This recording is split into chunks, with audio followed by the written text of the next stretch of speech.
கர்த்தருடைய பரிசுத்த நாமத்திற்கு ஸ்தோத்திரம். இன்னைக்கு நம்ம பிலிப்பியர் 4வது அதிகாரம் 3வது வசனத்துடைய செகண்ட் பார்ட்டை தியானிக்க இருக்கிறோம். பிலிப்பியர் 4:3 செகண்ட் பார்ட். ஜெபத்தோடு இந்த செய்திக்குள்ளே கடந்து செல்வோம். சேற்றேனில் என்னை தூக்கி எடுத்தே மாற்றி கொல்லாம் போதேதாக்கினாரே. சேற்றேனில் என்னை தூக்கி எடுத்தே மாற்றி கொல்லாம் போதேதாக்கினாரே. கல்லான எல்லாம் ஒருக்கிய கல்வாரியை கண்டு நன்றியுடன் பாட வந்தேன். கல்லான எல்லாம் ஒருக்கிய கல்வாரியை கண்டு நன்றியுடன் பாட வந்தேன். ஆனந்தமாய் இன்பக்கானான் எகிடுவேன், தூய பிதாவின் முகம் தரிசிப்பேன். ஆனந்தமாய் வாலிப நாளில் இயேசுவை கண்டேன், வாஞ்சையுடன் என்னை தேடி வந்தார். வாலிப நாளில் இயேசுவை கண்டேன், வாஞ்சையுடன் என்னை தேடி வந்தார். எதற்குமே உதவா என்னையும் கண்டெடுத்தார். இயேசுவின் அன்பை நான் என் சொல்லுவேன். எதற்குமே உதவா என்னையும் கண்டெடுத்தார். இயேசுவின் அன்பை நான் என் சொல்லுவேன்.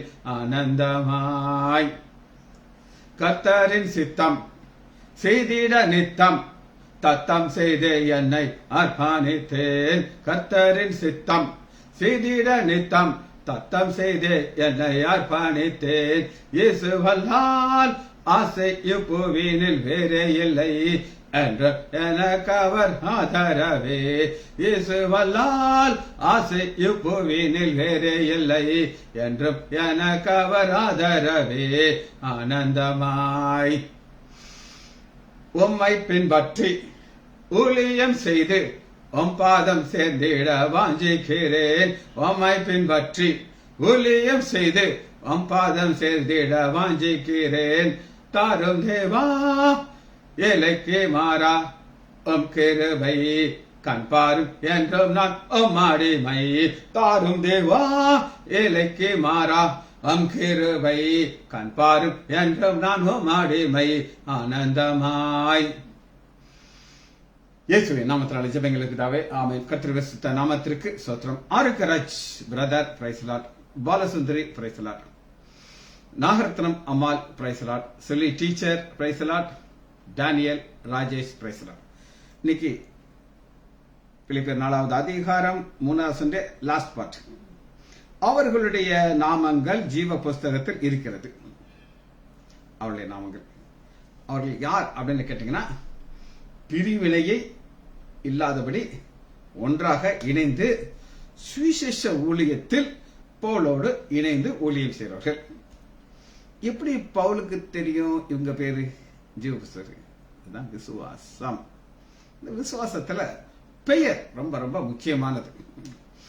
ஒரு நடந்த சம்பவத்தை நான் உங்களுக்கு சொல்றேன். என்னுடைய சம்பந்தியுடைய தம்பி சீனாத்தானா செல்லப்பாண்டி, அவர் எலெக்ஷன்ல ஜெயிச்சு எம்எல்ஏ ஆயிட்டார். ஜெயிச்சு லோக்கல்ல ஜெயிச்சிட்டார் ஏடிஎம்கேல. அந்த சீட்டு கிடைக்கிறதுக்கு அவருக்கு என்னாச்சு அப்படின்னு கேட்டீங்கன்னா, இவருக்கு ஆக்சுவலா மினிஸ்டர் போஸ்டுக்கு குவாலிபிகேஷன் இல்லைன்னு சொல்லி அம்மா ஜெயலலிதா நினைச்சாங்க. அதனால அங்க வேறு ஒருத்தருடைய பேரை அவங்க பார்த்து எடுத்தாங்க. ஆனா கடைசியில் அவருடைய பெயர் அந்த லிஸ்ட்ல இல்லை. லிஸ்ட்ல இல்லாதனால அடுத்து நெக்ஸ்ட் யார் சாய்ஸ் அப்படின்னு பார்த்தோன்னா எங்களுடைய சம்பந்தி, அவர் பேரு சீனாத்தானா செல்லப்பாண்டி, மினிஸ்டர் ஆயிட்டார். மினிஸ்டர் ஆயிட்டார்னா எங்களுக்கெல்லாம் ஒரே பெருமை ஆயிடுச்சு. எங்க சம்பந்தி மினிஸ்டர்னு சொல்லி விருதுநருக்கு வருவார். விருதுநருக்கு வந்தப்ப ஒரு கலெக்டரேட்ல அவர் ஸ்டே பண்றாரு. முதவே எனக்கு போன்ல சொல்லிட்டாரு, அத்தான் நான் வர்றேன், நீங்க என்னை பார்க்க அந்த அட்ரஸ்க்கு வந்துருங்க அப்படின்னு சொல்லி. காலையில் எழுந்திரிச்சு குளிச்சு கிழிச்சு நல்லா ட்ரெஸ் பண்ணிட்டு காரில் போய் இறங்குறேன். இறங்கின உடனே 3 போலீஸ் கதவை திறக்கிறாங்க. ஐயா உங்களுக்காக காத்து கொண்டு இருக்கிறார் அப்படியெல்லாம் எஸ்கார்ட் கூட வர்றாங்க. என் கூட ஆயிரக்கணக்கான பேர் வெளியில காத்துக்கிட்டு இருக்காங்க மினிஸ்டரை பார்க்கறதுக்கு. ஆனால் ஸ்பெஷலாக என்ன உள்ள கூட்டு போறாங்க. நான் போனப்ப அவர் குளிச்சுக்கிட்டு இருக்க உட்கார சொன்னாங்க. அவர் குளிச்சுட்டு அந்த பனியன் போட்டுட்டு வர்றாரு. அதான் எப்படி இருக்கீங்க அதான் அப்படிங்கிறாரு. எல்லாரும் என்னை பாக்குறாங்க, ஒரே பெருமை. காரணம், வேறு ஒருத்தருடைய பெயர் அங்க இல்லை, அதனால இவருக்கு வந்து சான்ஸ். ஆனா இவர் ஆண்டவரை மகிமைப்படுத்துறதுக்கு என்ன பண்ணார் அப்படின்னு கேட்டீங்கன்னா, பதவி பிரமாணம் எடுக்கும்போது கையில பைபிளோட பண்ணார். சரித்திரத்திலேயே பைபிளோட போய் பதவி பிரமாணம் எடுத்தவர் இவர் ஒருத்தர் தான். சரி, அந்த பெயர் லிஸ்ட்ல இருக்கணும். ஆனா அது சீக்கிரமாக அவர் வேலையை தூக்கிட்டாங்க. இங்க நம்ம பாக்குறது, என்னோடு கூட பிரயாசப்பட்டார்கள், அவர்களுடைய நாமங்கள் ஜீவ புஸ்தகத்தில் இருக்குது. ஜீவ புஸ்தகத்தில் பேர் இருக்குது. சரி, இந்த நாமத்தை குறித்து ஒரு ஆண்டவர் வந்து பெயரை மாற்றுவார். என்ன செய்வாரு? பெயரை மாற்றுவார். எடுத்துக்கலாமா? ஆதியாகமம் 22வது அதிகாரம் 2வது வசனம். இந்த காரியங்கள் நடந்த பின்பு தேவன் ஆபிரகாமை சோதித்தார். ஆபிரகாமை சோதித்தார். என்ன சொல்கிறார் அப்படின்னு கேட்டீங்கன்னா, அப்பொழுது அவர், உன் புத்திரனும் உன் ஏகசுதனும் உன் நேசகுமாரனாகிய ஈசாக்கை அழைத்துக் கொண்டு போ அப்படிங்கிறார். நீங்க உங்களுக்கு லேசா இடிக்கும். ஏன் இடிக்கும்னு கேட்டீங்கன்னா, ஆபிரகாமுக்கு 2 பையங்க. இஸ்மவேல் முத பையன் இருக்கான். ஆனா ஆண்டவர் 2 பையங்க இருக்கிற ஆபிரகாமை பார்த்து என்ன சொல்கிறார்னா, உன் புத்திரன். அவன் புத்திரனா? அவன் புத்திரன் தான். மனைவி இவருடைய பெர்மிஷனோட கல்யாணம் கட்டி பிள்ளை பெற்றுட்டார். ஆனா ஆண்டவர் என்ன சொல்கிறான்னா, உன் ஏகசுதன் உன் நேசகுமாரனாகிய ஈசாக்கு. அப்ப இஸ்மவேல் என்னாச்சு? அப்ப இஸ்மவேல் ஒரு பையன் இல்லையா? அப்படிதானே? கேள்வி வருமா வராதா? கேள்வி வரும். ஆனா அதற்கு பதில் என்ன அப்படின்னு கேட்டீங்கன்னா, இங்க நம்ம பார்க்கிற வார்த்தை ஆபிரகாம். என்னது? ஆபிரகாம். ஆனா இஸ்மவேல் பிறக்கும் பொழுது அவனுடைய பேர் என்ன அப்படின்னு கேட்டீங்கன்னா, ஆதியாகமம் 17வது அதிகாரம் 1வது வசனத்துல பாருங்க, ஆபிரகாம் 17 ஆபிரகாம் 99 வயதாகும் பொழுது கர்த்தர் ஆபிரகாம், பழைய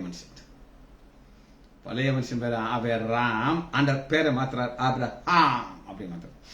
இந்த 16வது அதிகாரம் 16வது வசனத்துல ஆகார் ஆபிரகாமுக்கு இஸ்மவேலை பெற்றபொழுது ஆபிரகாம் 86 வயசு. ஆபிரகாம்.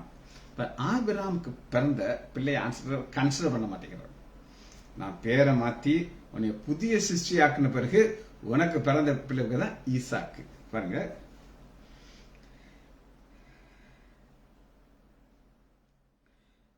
ஐந்தாவது வருஷம் ஆதியாகமம் 17:5, இனி உன் பேர் ஆபிரகாம் எனப்படாமல் நான் உன்னை திரளான ஜாதிக்கு தகப்பனார் என்று உன் பேர் ஆபிரகாம். பாத்தீங்களா?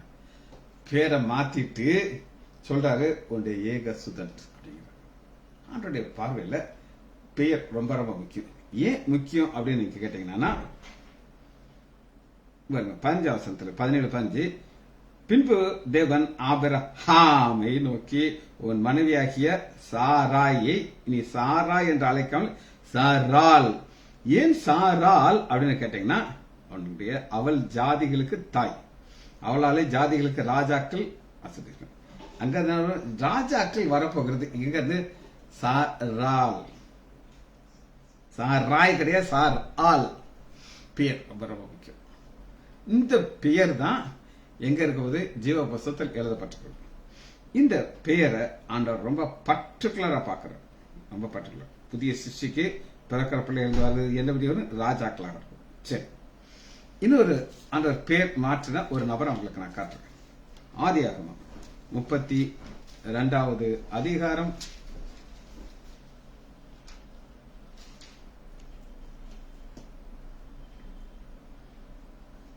28வது வசனம்.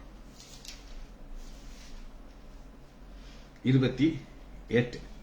இந்த பேர்ல பயங்கரமா ரகசியங்கள் உள்ள உட்கார்ந்துட்டு இருக்கு. அப்பொழுது அவர், உன் பெயர் இனி யாக்கோபு எனப்படாமல், யாக்கோபுங்கிறது எத்தன், ஏமாத்துறவன். அப்படி ஏமாத்துறவன்கிற பேரை மாத்தி என்னதான் மாத்துக்கிறாரு அப்படின்னு கேட்டீங்கன்னா,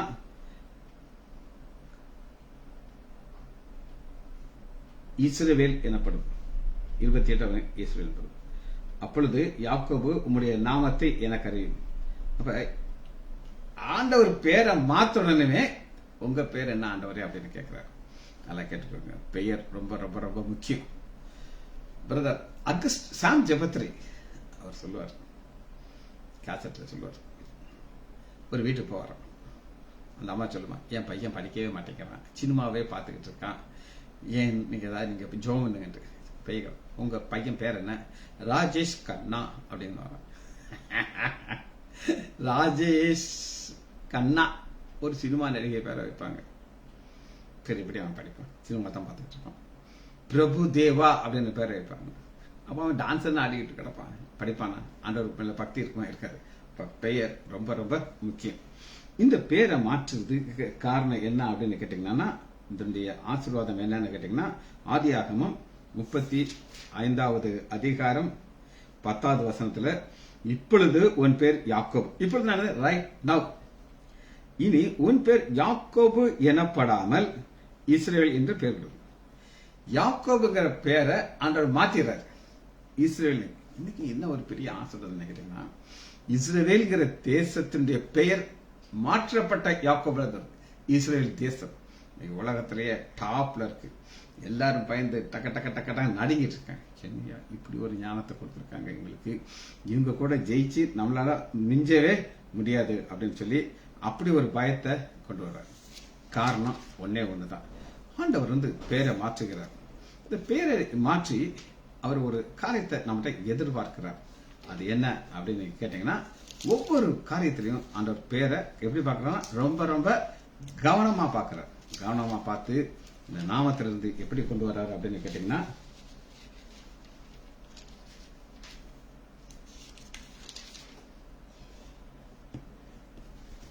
ஏசாயா 44வது அதிகாரத்துல, இப்பொழுது என் தாசனாகிய யாக்கோபே நான் தெரிந்து கொண்ட இஸ்ரவேலு, ரெண்டு பேரையும் சேர்த்து சொல்லுகிறார்.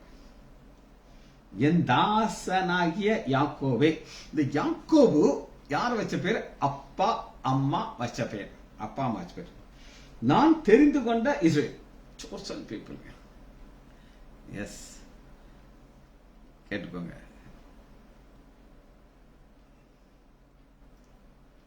நல்லா கேட்டுக்கோங்க. தேவன் இஸ்ரவேலை ஆசீர்வதிக்கிறார். யாருமே இஸ்ரேலுக்கு விரோதமாக பேசக்கூடாது. ராஜேஷ் கவனமா கேட்டுக்கோங்க. ஏன் அப்படின்னு கேட்டீங்கன்னா, அது தேவனுடைய ராஜ்யம், அவர் தெரிந்து கொண்டது. அதுக்காக நம்ம ஜெபிக்கிறோம். அது நம்ம விழுந்த கடமை. ஜெபிக்க ஜெபிக்க நமக்கு ஆசீர்வாதம். அவங்களுடைய காரியத்தை ஆண்டவர் பார்த்துக் கொள்வார். அது தேவனுடைய ஜனம். ரைட், அது விட்டுருவாங்க. நான் தெரிந்து கொண்ட இஸ்ரவேலே ஹேல் அப்படின்னு சொல்லி என்ன சொல்கிறார்னா, உன்னை உண்டாக்கினவரும் கிரியேட்டர். யார கிரியேட் பண்ண? இஸ்ரவேல் தேசத்தை உண்டாக்குறாரு. எப்படி உண்டாக்குறாரு? ஆபிரகாம்ங்கிற, நான் உங்களுக்கு நேற்று செய்தி சொன்னேன், எத்தனை பேர் கேட்டீங்கன்னு தெரியாது, நம்ம நோக்கி பார்க்க வேண்டியிருக்கு. ஆபிரகாம் நோக்கி பார்க்க வேண்டியிருக்கு. நோக்கி பார்த்து, உன்னை உண்டாக்கினவரும் தாயின் கர்ப்பத்தில் உன்னை உருவாக்கினவரும் உனக்கு துணை செய்கிறவரும். இன்னைக்கு உண்டாக்குறார், உருவாக்குறார், துணை செய்கிறார். அப்படி துணை செய்கிற ஆண்டவர் தான் பேரை மாத்துகிறார். யாக்கோபுங்கிற பேரை மாத்திட்டு இஸ்ரவேல்ங்கிற பேரை கொண்டார். சரி, சங்கீதம் எடுத்துக்கலாம். 87வது அதிகாரம்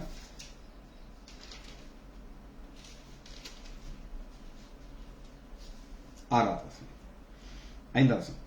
சீயோனை குறித்து, அதாவது இந்த சீயோன்கிற ஒரு இடத்துக்கு யார் யார் போவாங்கன்னு சொல்லி ஆண்டவர் தெரியும். அவருக்கு எல்லாம் தெரியும் அவருக்கு. ஆனா இந்த பூமியில நம்ம வாழ்றதுக்கு அனுமதி கொடுக்கிறார். அனுமதி கொடுத்துட்டு, சீயோனை குறித்து இன்னான் இன்னான் அதில் பிறந்தான் என்று சொல்லப்படும். பிறந்தான். யார் பிறக்க முடியும் சொல்லுங்க? மறுபடியும் பிறப்பவங்க தான் அனுப்ப முடியும். நான் 2000 முன்னாடி ரட்சிக்கப்படுறதுக்கு முன்னாடி பழைய சிருஷ்டி. ஆனா என்னுடைய பேரை ஆண்டவர் மாத்தினார். எப்படி மாத்தினார் அப்படின்னு நான் உங்களுக்கு சொல்றேன். என்ன ஒரு சிலர் பாஸ்டர் அப்படின்னு போடுவாங்க. 2000க்கு முன்னாடி என்னைய பார்த்தாங்கன்னா கேவலமான பேரை போட்டு திட்டிட்டு போயிடுவாங்க.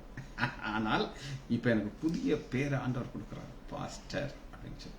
இந்த பாஸ்டர்னா நான் தகுதி கிடையாது, நான் அதுக்கு உரிமை கிடையாது. ஆனாலும் உங்கள இருந்து சிலர் அப்படி கூப்பிடுவாங்க. எனக்கு சந்தோஷமா இருக்கும். ரைட், பாருங்க. சியோனை குறித்து இன்னான் இன்னான் அதில் பிறந்தான் என்று சொல்லப்படும் உன்னதமாவதாமே அதை ஸ்திரப்படுத்துவார். இந்த பூமியில வாழும்போது நம்ம நிறைய நேரம் நினைப்போம், இவன் பரலோகம் போவானா அப்படின்னு சொல்லி. ஆனா ஆண்டவர் சிலர் ஸ்திரப்படுத்துகிறார். ஸ்திரப்படுத்தினாலும் அந்த பாதையில கொண்டு போகிறார். கஷ்டங்கள் இருக்கும், வேதனைகள் இருக்கும், சொற்கள் வரும். ஆனாலும் ஆண்டவர் ஸ்திரப்படுத்துறார். அவர் ஸ்திரப்படுத்தினா ஒண்ணுமே செய்ய முடியாது. அடுத்து பாருங்க 6 சங்கீதம் 87:6. கர்த்தர் ஜனங்களின் பேர் எழுதும் பொழுது, யாரு பிறக்கணுங்கிற பேர் எழுதும் பொழுது இன்னான் இதிலே பிறந்தான் என்று அவளை தொகையிடுவார். இந்த முதல் வசனத்திலிருந்து பாத்தீங்கன்னா, அவர் அஸ்திபாரம் பரிசுத்த பர்வதத்தில் இருக்கிறது. நான் பர்வதத்தை குறித்து ஒரு செய்தி கொடுத்தேன். முதல் பர்வதம் நம்மளால ஃபேஸ் பண்ண முடியாத ஒரு பர்வதம். ஆனா அதை ஃபேஸ் பண்ணி அந்த பர்வதத்தை அவர் பெயர்த்து கடலை தூக்கி போட்டார். அந்த விசுவாசத்தோடு ஓடுறவருடைய பேர்கள் தான் எழுதப்பட்டிருக்கும்.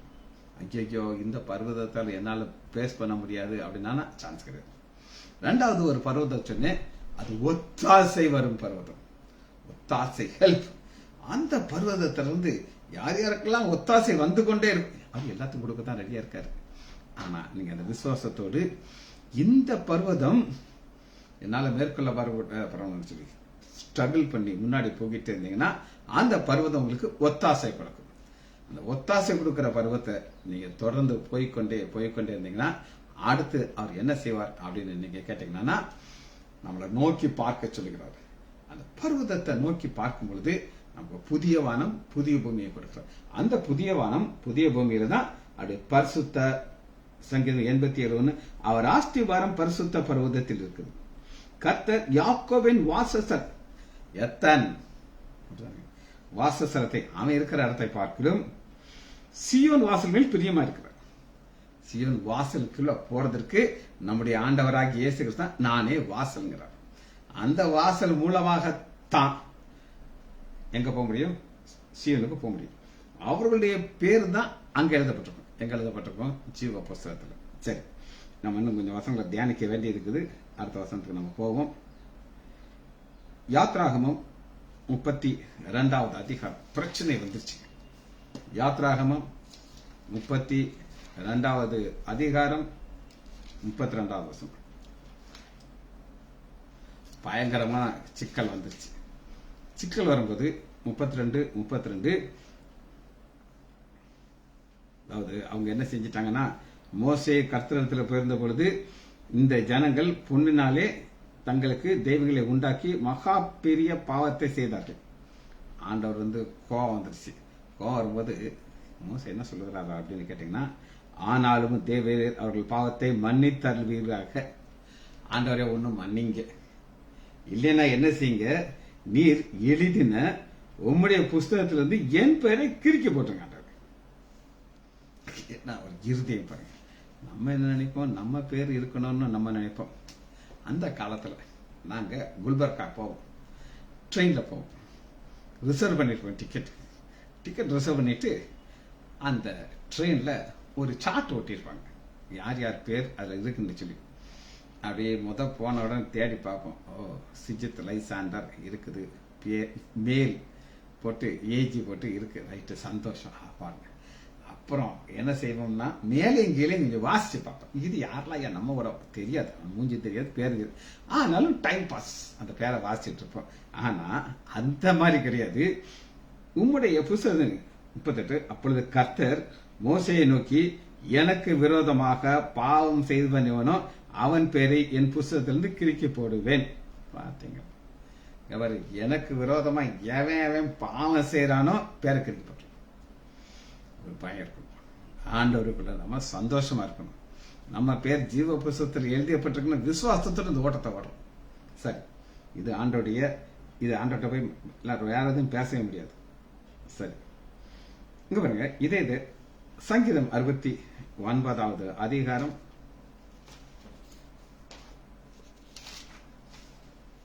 சங்கீதம் 69:28.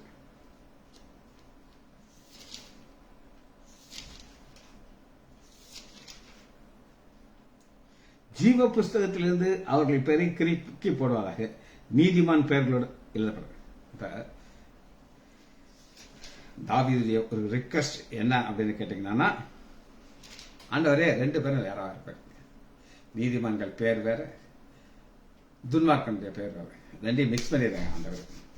அவர்கள் பெயரை நீர் என்ன செய்யணும், கிறுக்கி போடுங்க. நீதிமான்கள் பேர் அப்படின்னு சொல்லி தன்னை எப்படி காட்டுகிறான்? 29 நானோ சிறுமையும் துயரமுள்ள நானோ. அது யாருடைய பேர் அங்க எழுதப்பட்டிருக்குன்னா, சிறுமையும் எளிமையான பேர். அடுத்து பாருங்க 30 உங்க பேர் எழுதப்பட்டிருக்குன்னா, தேவனுடைய நாமத்தை பாட்டினாலே துதித்து அவர் சோஸ்திரத்தினாலே மகிமைப்படுத்துவேன். இந்த 2 குவாலிபிகேஷன் இருந்தானா பேர் எழுதப்பட்டிருக்கும். இதுல பாத்தீங்கன்னா, நான் ஏன் அடிக்கடி துதிக்கணும் துதிக்கணும் துதிக்கணும் சொன்னா, நீங்க துதிக்க துதிக்க துதிக்க உங்களுடைய நாமங்கள் ஜீவ புஸ்தகத்தில் கேரண்டியாக எழுதப்பட்டிருக்கும். சரி, இப்ப பழைய ஏற்பாட்டில் ஒரு முக்கியமான ஒரு கான்செப்ட் உங்களுக்கு காட்டப்படுது. தானியேல் எடுத்துக்கோங்க, கடைசி அதிகாரத்துக்கு வாங்க. தானியேல்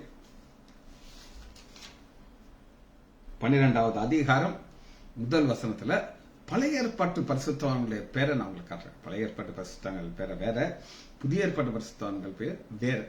புக் உன் ஜனத்தின் புத்திரருக்காக நிற்கிற பெரிய அதிபதியாக்கிய மிகாவேல் அக்காலத்திலே எழும்புவான். ஒரு காலத்தை பத்தி ஆண்டவர் தானியேல் சொல்லு. அக்காலம் ஒரு காலம், இது முடிவின் காலம், லாஸ்ட் டே. எழும்புவான், யாதொரு ஜாதியாரும் தோன்றிராத முதல், அதாவது உலகமே உண்டாகல, ஆதாம் தான் உண்டாயிருக்கான். அந்த காலம் முதல், ஆதாம் காலம் முதல் அக்காலம் மட்டும், அக்காலம்னா ஒரு காலம் இவர் எழும்புறாரு. ஸ்டார்டிங்ல இருந்து எண்டு வர, அது பழைய ஏற்பாட்டு காலத்தை உண்டாயிராத ஆபத்து காலம் வரும். அந்த ஆபத்து காலம் என்னது கேட்டீங்கன்னா, அந்தி கிறிஸ்துடைய காலம். உலகமே யாருமே பார்க்காத ஒரு அந்தி காலத்துடைய வருதும் அக்காலத்திலே. அக்காலங்கிறத திரும்ப திரும்ப திரும்ப ஸ்ட்ரெஸ் பண்றாரு. அக்காலத்திலே புஸ்தகத்தில் எழுதப்பட்டவர்களாக காணப்படுகிற உன் ஜனங்கள் அனைவரும். உன் ஜனம்னா யார் சொல்லுங்க? இஸ்ரேல் ஜனம்னு நீங்க எடுத்துக்கிறலாம், பழைய ஏற்பாட்டு பரிசுத்தவான்களை எடுத்துக்கலாம். இந்த ஒரு வசனத்துலதான் பழைய ஏற்பாட்டு பரிசுத்தவான்களுக்கு வேற புஸ்தகம் போட்டு, ஆனா புதிய ஏற்பாட்டு பரிசுத்தவான்களுக்கு வரும்போது அது வேற மாதிரி மாறும். அது என்ன உங்களுக்கு நான் காட்டுறேன். இன்னொரு வசனத்தை எடுத்துக்கொள்ளும், மல்கியா எடுத்துக்கொள்ளுங்க.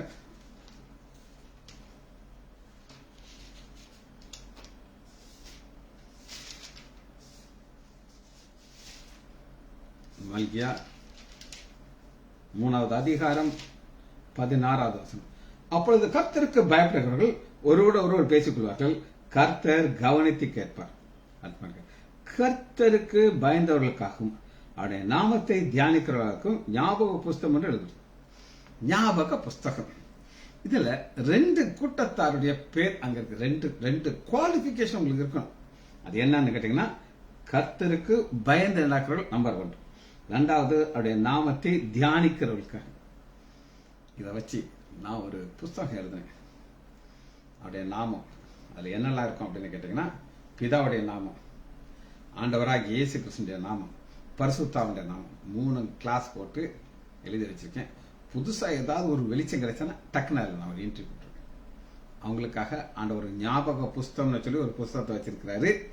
இது ஞாபக புஸ்தகம். இதுவும் பழைய ஏற்பாட்டையும் சேர்ந்து புதிய ஏற்பாடு 2 பேருக்கும் சேர்ந்து இது கான்செப்ட் வருது. ஆனா புதிய ஏற்பாட்டில் வரும்போது நம்முடைய ஆண்டவராகிய இயேசு கிறிஸ்து ஒரு அழகான ஒரு பதிலை சொல்றாரு. லூக்கா 10வது அதிகாரம் 20வது வசனம். நம்ம எதுக்காக சந்தோஷப்படுறோம்? ஆகிலும் ஆவிகள் உங்களுக்கு கீழ்பட்டிருக்க நீங்கள் சந்தோஷப்படாமல் உங்கள் நாமங்கள் பரலோகத்திலே எழுதப்பட்டிருக்க சந்தோஷப்படுங்கள். பரலோகத்துல எழுதப்பட்டிருக்கு. யாருடைய பேர்? நம்முடைய பேருக்கு, ஜீவ புஸ்தகத்தில். ஆண்டவர் புஸ்தகம்னு சொல்லியிருக்காரு, அது ஜீவ புஸ்தகம். ஆனா இனி அந்த புஸ்தகத்தை இன்னும் கொஞ்சம் ஆழமா எப்படி பார்க்கிறோம் அப்படின்னு கேட்டீங்கன்னா, அந்த புஸ்தகத்தை எப்படி பார்க்க போறோம் அப்படின்னு கேட்டீங்கன்னா,